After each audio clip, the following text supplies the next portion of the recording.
Most players think trust is actually built through performances, big scores, good spells, moments of brilliance. That is not how actually trust is built. Trust is built through responses, decisions, and behavior intent. I call it the trust stack. If you don't understand what trust is actually built on, you'll keep on wondering why your talent doesn't translate into consistent performance, which obviously stalls your progress to becoming a pro cricketer. So let me show you the exact framework I use with my pro cricketers. In my work, I call it the trust stack, and it has 3 layers. They're built bottom up. If any layer cracks, the whole thing falls apart. Layer 1, response. Response is the foundation layer, and here's the part most players miss. Trust isn't built on what happens to you, it's built on how fast you stabilize after what happens.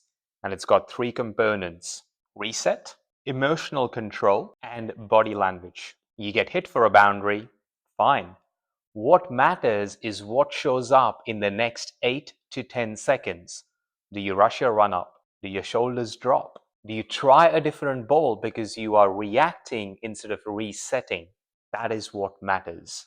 Response means only one thing. The game can throw whatever at you, but can you anchor back to these 3 things, which are reset, emotional control, and your body language? Can you control those 3 things? That is what matters. Pressure is just the context changing. Your response is what sets the tone for everything after.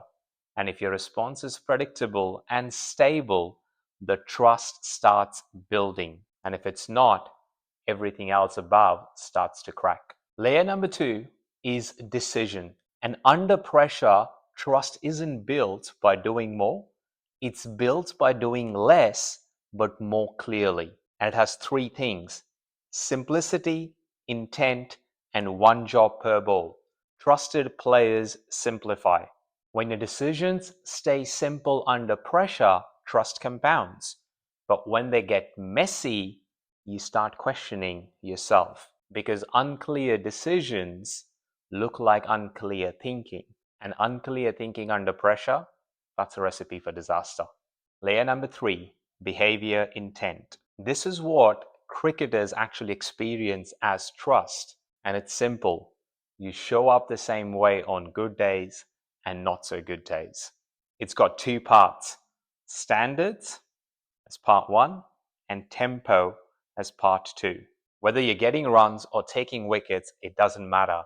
Your behavior doesn't depend on that scoreboard. Predictability under pressure isn't boring. That is what separates you from a talented player to one that can fulfill their talent on a consistent basis. Because at higher levels, talent and skill are already assumed, but where everyone fails is what happens to their trust when things don't go their way.